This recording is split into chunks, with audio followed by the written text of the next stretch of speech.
You guys asked for it, and I finally made it happen. We got the whiteboard back. All right, here we go. So I got every position group listed out here, and then I got all 4 of the NFC North teams, and we're going to go ahead and just go through every single group and rank it 1 through 4, right? 1 is going to be the best, and then 4 is going to be the worst, and then at the end, going to give you guys a total for each of these 4 teams, and the lower the number, the better it is. All right, so we start at the quarterback spot. This one's obviously tricky for me because, you know, I hope Caleb explodes this year and just does really well and breaks out. But I'm just going to be as objective as possible, right? And I'm going to go ahead and say the best quarterback in the NFC North to me right here, right now, before obviously the season starts, is most likely going to be Jared Goff. I think Jared Goff has proven the most. He's the most consistent thus far, the most experienced, the most dependable. Again, I think Caleb's obviously going to be really good. We don't know about J.J. McCarthy yet, and then Jordan Love has been decent, right? So to me, I'd go Goff 1 as far as quarterbacks. And then at the 2 spot, look, again, just trying to be objective here. Jordan Love, again, 1 more season than Caleb Williams, more body of work, has had a better season. So I'm going to say put him at 2, begrudgingly, obviously not a Packers fan. And then 3, I'll put Caleb. And then 4, J.J. McCarthy. Again, a rookie quarterback, hasn't proven anything yet. So I think that's pretty fair as far as quarterback rankings. Again, I'll take Caleb over Jordan Love, but I'm just going to be fair and objective and put Caleb at 3. Moving on to the running back rankings here. So to me, this one is a clear favorite here. The Lions have the best running back group in the NFC North with Jahmyr Gibbs and David Montgomery, and I don't think it's close. And then after that, it's like, okay, would you rather have Josh Jacobs or Aaron Jones? So to me, I think I'd probably take Jacobs. He had a better season. And then I'd do Aaron Jones. And then, unfortunately, the Bears do have the worst running back group of the entire 4 teams. And I'm very unhappy about that. And I thought we'd be able to address it in the offseason. We didn't. Hopefully I'm wrong. And DeAndre Swift plays really well. Roschon Johnson plays really well. But yeah, they have the worst group. All right, moving on to the receiver position. So again, this is the totality of it, not like just a wide receiver 1, because that would be the Vikings with Justin Jefferson. And so to me, it's really between the Vikings and the Bears here. So the Bears have DJ Moore, Rome Odunze. They drafted Luther Burden. And then the Vikings have Justin Jefferson, Jordan Addison. You know, they've got a pretty good receiving group too. I'm going to go ahead and say I think the Bears are just a little deeper there. Luther Burden could be the X factor here. He could really, you know, surprise people. So I'm gonna put 1 for the Bears there. I think they have the best wide receiving group. And then I'm gonna put the Vikings at 2. And then Lions are going in at 3 with Amon-Ra St. Brown and Jameson Williams. And then 4, I got the Packers, who have 4 wide receiver 4s. I feel like they never really have a wide receiver 1. All right, moving on to the tight end position. And this is another one where I think the Bears just win based off of depth, right? Because we've got 2 starting caliber tight ends in Colson Loveland and Cole Kmet. So I'm going to go ahead and say the Bears are 1 there. And then when we take a look at the other tight ends, look, TJ Hawkinson's great, Sam Laporte is great, but their backups are not as good as the Bears' backup, right? If Colson Loveland's a starter, Cole Kmet's the best backup. Or if Cole Kmet's the starter, Colson Loveland's the best backup. So it's just like, hey, we are deeper at the tight end spot. That's just the case. But I would take TJ Hawkinson at number 2. I think he could be the second best tight end in the division. At 3, I'll take Sam Laporta. And then 4, the Packers are going to go at number 4. Not really, you know, crazy about their tight end situation there. So to me, that is how I would rank that. So again, I got the Packers at 4 with their tight end situation in Tucker Kraft. So I think he's the worst tight end in the division. Moving on to the offensive line here, I'm going to go with the Vikings at number 1, okay? The Lions did lose Frank Ragnow. They lost Kevin Zeitler, so they take a big hit in the offensive line rankings.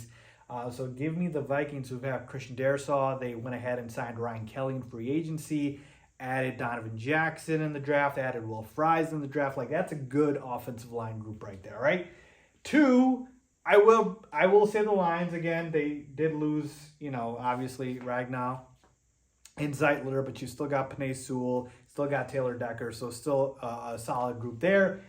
At 3, I'm going to go ahead and take my Chicago Bears, who severely upgraded their offensive line with Joe Tooney and Jonah Jackson, and then also signing Drew Dalman in free agency. So the interior is really solid. Just some question marks about the outside, but I feel great about Darnell Wright, and then we'll see you at the left tackle spot. And then finally, you got the Packers at 4, who I think have the least amount of talent there. To me, really, I don't feel great, right? Zach Tom, guys like that. So I think they're clearly the worst group out of these 4 here with the offensive line rankings.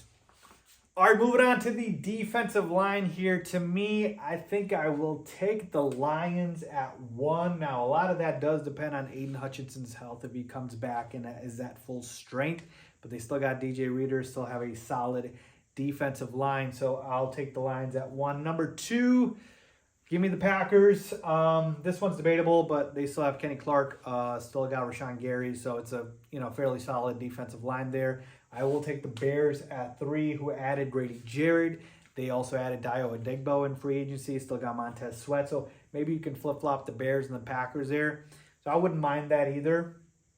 And then finally, at number 4, I got the Vikings, who have, to me, the least inspiring defensive line group in the division.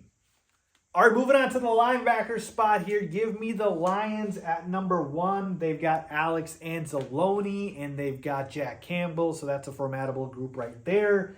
And then at number 2, debated about this, but I'll go with the Packers, who've got Quay Walker, who's solid. They've got Isaiah McDuffie. They've got Adrian Cooper, so I'll take the Packers at 2. Bears at 3 with TJ Edwards and Tremaine Edmonds, who hasn't been great. He's been solid, but could do a little bit more. And then number 4, I got the Vikings, who have, to me, the least impressive group. They do have a decent Ricky and Ivan pace, but that's about it. So that's the linebacker spot.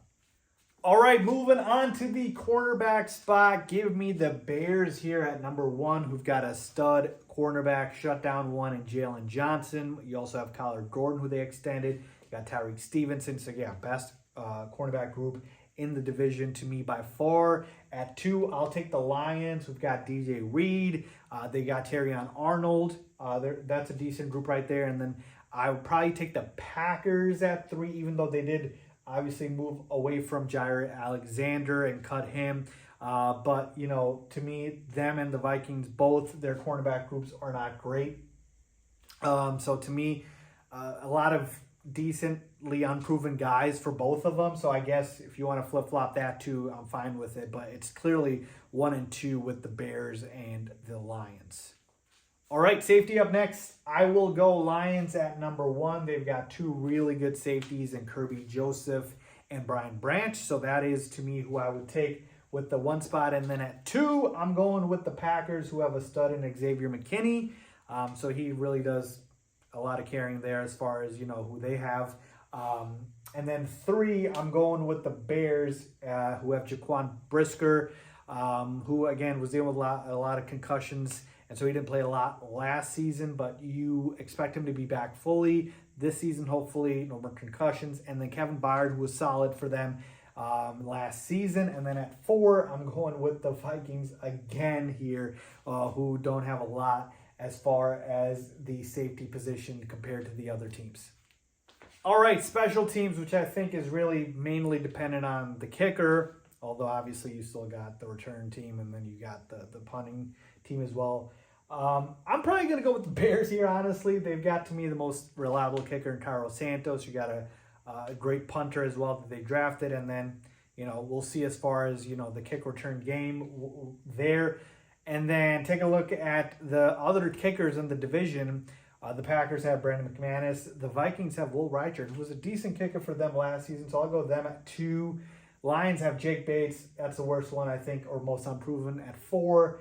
And then, give me the Packers at 3. All right, and then finally, the coaches, which I hate doing this ranking because Ben Johnson hasn't gotten a chance to coach a game. But to me, I would take Ben Johnson over almost every coach in the division. But, again, being fair and objective, you've got really good coaches in this division.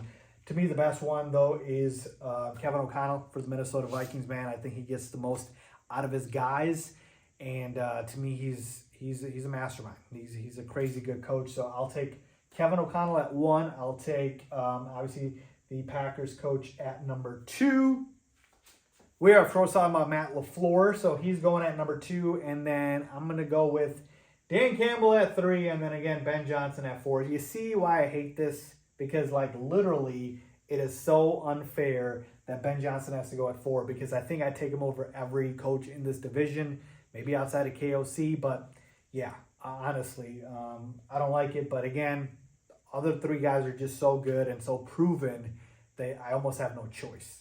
All right, so I've gone ahead and added up all of the numbers here. Again, remember, the lower the score, the better off you are. So we got the Bears finishing with 27, the Lions finishing with 22, Packers at 30, and the Vikings at 31. So that would basically mean the Lions are considered the best team in the division, the Bears at number 2, the Packers at 3, and the Vikings at 4.